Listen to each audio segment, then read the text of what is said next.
நிறை குறைபாடும் பிணைப்பு ஆற்றலும். அறிமுகம். இன்று இரு முக்கியமான இயற்பியல் கருத்துக்களை புரிந்து கொள்வோம்.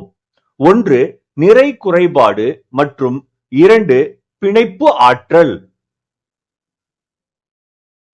இங்கு கொடுக்கப்பட்ட தராசில் ஒரு தட்டில் நாம் கார்பன் 612 அணுக்கருவையும் இரண்டாவது தட்டில் நாம் 6 நியூட்ரான்கள் மற்றும் 6 புரோட்டான்களை தனித்தனியாக பிரித்தும் வைத்துள்ளோம். கார்பன் 612 அணுக்கருவின் நிறை குறைவாக உள்ளது. பிரித்து வைக்கப்பட்ட நியூக்ளியான்களின் நிறை அதிகமாக உள்ளது.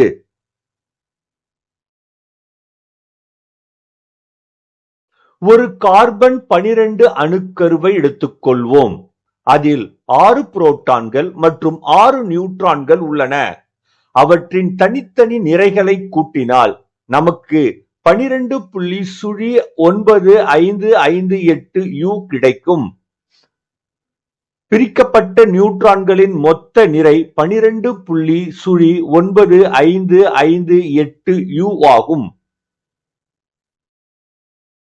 ஆனால் கார்பன் 12 அணுக்கருவின் உண்மையான நிறை 11.9967 U மட்டுமே. 11.9967 U மட்டுமே. பிரித்து வைக்கப்பட்ட நியூக்ளியோன்களின் மொத்த நிறை கார்பன் அணுக்கருவின் நிறையை விட அதிகமாக உள்ளது. காணாமல் போன அந்த நிறை எங்கே போனது? அந்த காணாமல் போன நிறை குறைபாடு என்று அழைக்கப்படுகிறது. காணாமல் போன நிறை குறைபாடு என்று அழைக்கப்படுகிறது. நிறை இழப்பு அல்லது நிறை குறைபாடு என்று அழைக்கப்படுகிறது. ஐன்ஸ்டைன் நிறை ஆற்றலாக மாறக்கூடும் என்று சொன்னார். அதற்கான சமன்பாடு E = mc². எனவே இந்த காணாமல் போன நிறை அணுக்கரு உருவாகும் போது ஆற்றலாக மாறியுள்ளது.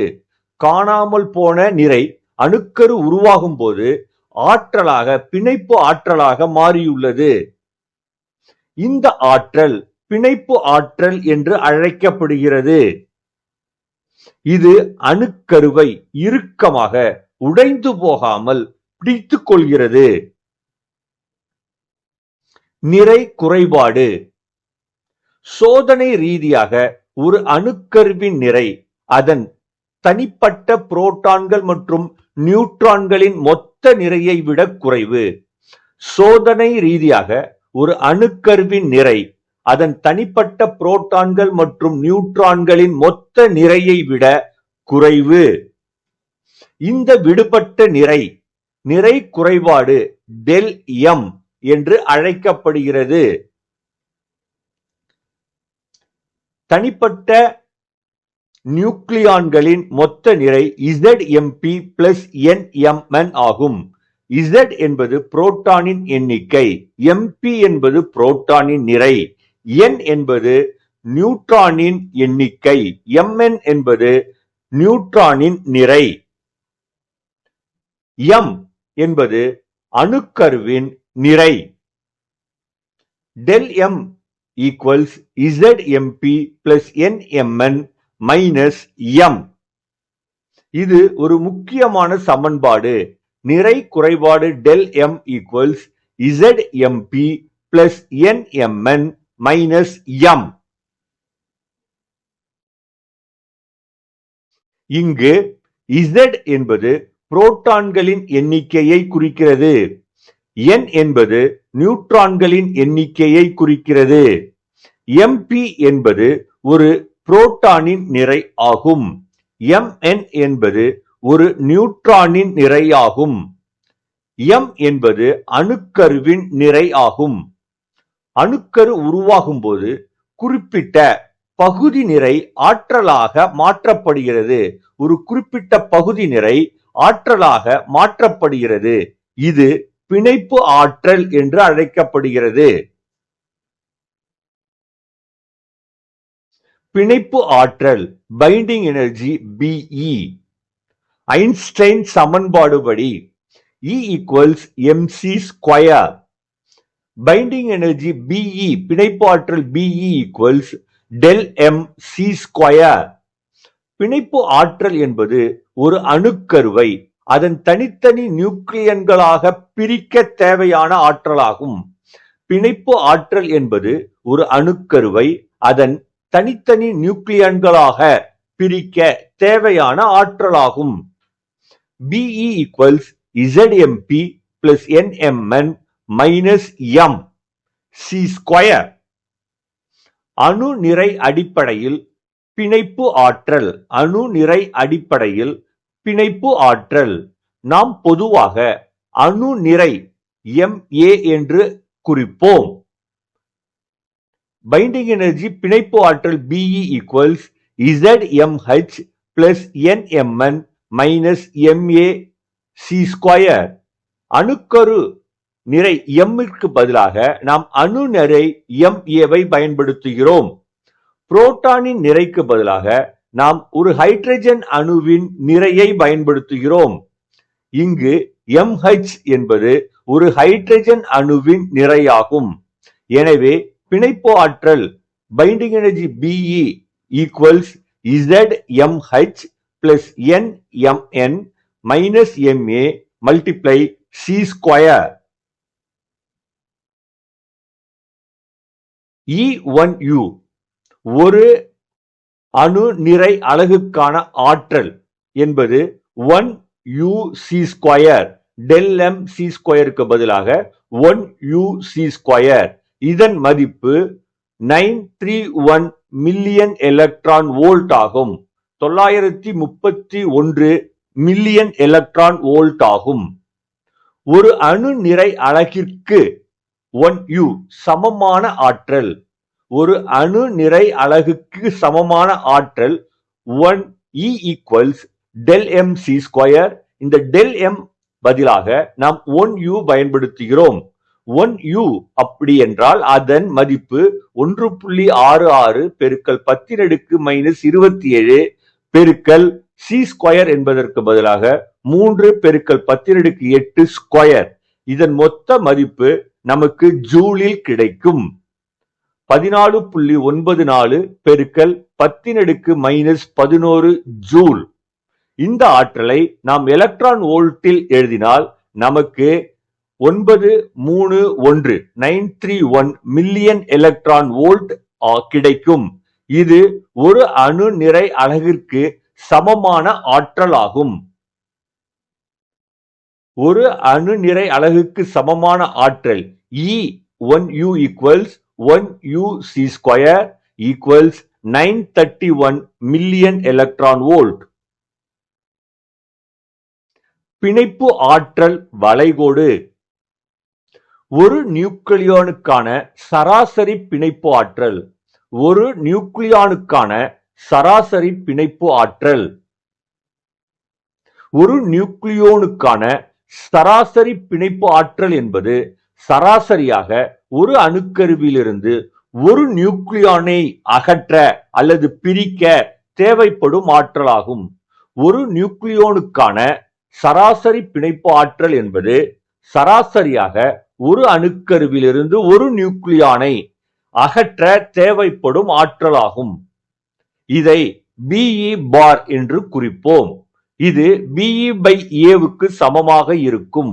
Be என்பதை நாம் ZMH plus NMN minus Ma multiply C square என்று எழுதுகிறோம். டினாமினேட்டரில் A அப்படியே வருகிறது. Be bar A. Be bar அப்படி என்றால் ஒரு நியூக்ளியோனுக்கான சராசரி பிணைப்பு ஆற்றல் ஆகும். அதற்கான சமன்பாடு Be divided by A equals ZMH plus NMN minus Ma multiply C square divided by A. இது ஒரு அணுக்கருவுக்குள் நியூக்ளியான்கள் எவ்வளவு இறுக்கமாக பிணைக்கப்பட்டுள்ளன என்பதை காட்டுகிறது. ஒரு நியூக்ளியோனுக்கான சராசரி பிணைப்பு ஆற்றல் ஒரு அணுக்கருவுக்குள் நியூக்ளியான்கள் எவ்வளவு இறுக்கமாக பிணைக்கப்பட்டுள்ளன என்பதை காட்டுகிறது.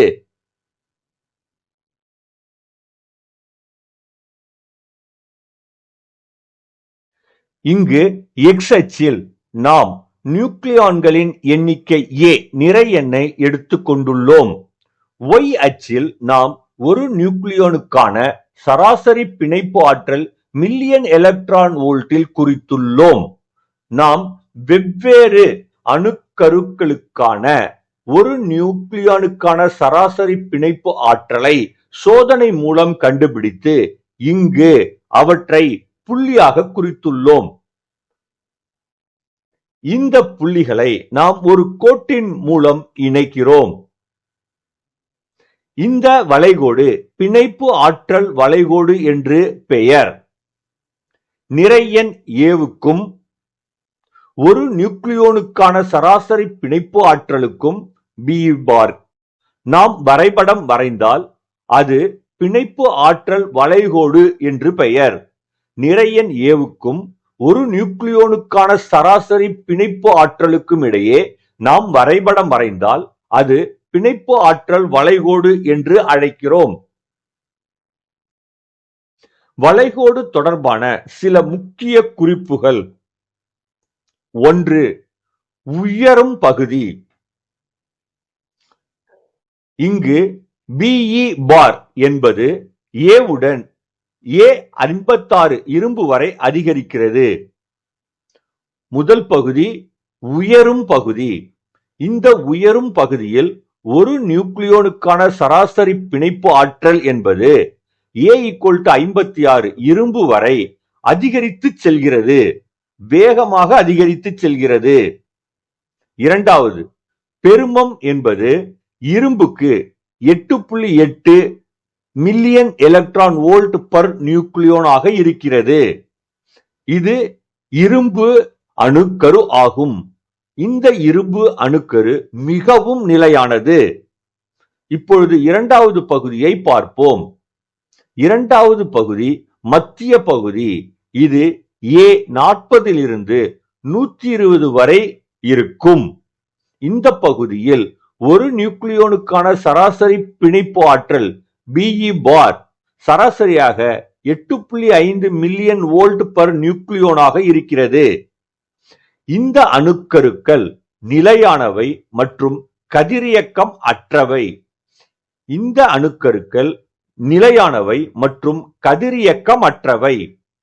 மூன்றாவது பகுதி, இது தாழும் பகுதியாகும். இங்கு ஒரு நியூக்ளியோனுக்கான சராசரி பிணைப்பு ஆற்றல் BE பார் என்பது A நிறை எண் 120 விட அதிகமாக இருக்கும். இங்கு இந்த BE பார் மெதுவாக குறைகிறது. யுரேனியத்திற்கு A238.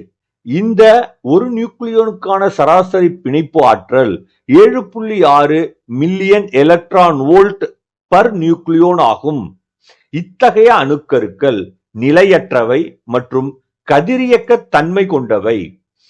இந்த தாழும் பகுதியில் உள்ள அணுக்கருக்கள் நிலையற்றவை மற்றும் கதிரியக்க தன்மை கொண்டவை. வளைகோட்டின் பயன்பாடுகள். 1. அணுக்கரு இணைவு. இரு இலேசான தனிமங்களின் A என்பது 28 விட குறைவு. இரு லேசான தனிமங்களின் இணைவு என்பது இடைநிலை நிறை கொண்ட அணுக்கருவை உருவாக்கும். அதன் நிறை 56 நெருங்கி இருக்கும். இரு லேசான தனிமங்களின் இணைவு இடைநிலை நிறை கொண்ட அணுக்கருவை உருவாக்கும். இது அணுக்கரு இணைவு என்று அழைக்கப்படுகிறது. இறுதி அணுக்கருவின் ஒரு நியூக்ளியோனுக்கான சராசரி பிணைப்பு ஆற்றல் BE பார் அதிகமாக இருப்பதால் ஆற்றல் வெளியிடப்படுகிறது. உதாரணம், ஹைட்ரஜன் குண்டு. 2. அணுக்கரு பிளவு. கனமான தனிமத்தின் அணுக்கரு. கனமான தனிமத்தின் அணுக்கருவின் நிறை எண் 200 விட அதிகம். கனமான தனிமத்தின் அணுக்கரு பிளவு என்பது இடைநிலை நிறை கொண்ட அணுக்கருவை உருவாக்கும். பெரிய தனிமத்தின் அணுக்கரு உடைந்து சிறிய இடைநிலை தனிமத்தின் அணுக்கருவை கொடுக்கும். அதன் அணு எண் நிறை எண் 120 ஆகும். இறுதி அணுக்கருவில் ஒரு நியூக்ளியோனுக்கான சராசரி பிணைப்பு ஆற்றல் Be பார் அதிகமாக இருப்பதால் ஆற்றல் வெளியிடப்படுகிறது. உதாரணம், அணுகுண்டு அல்லது அணு உலை.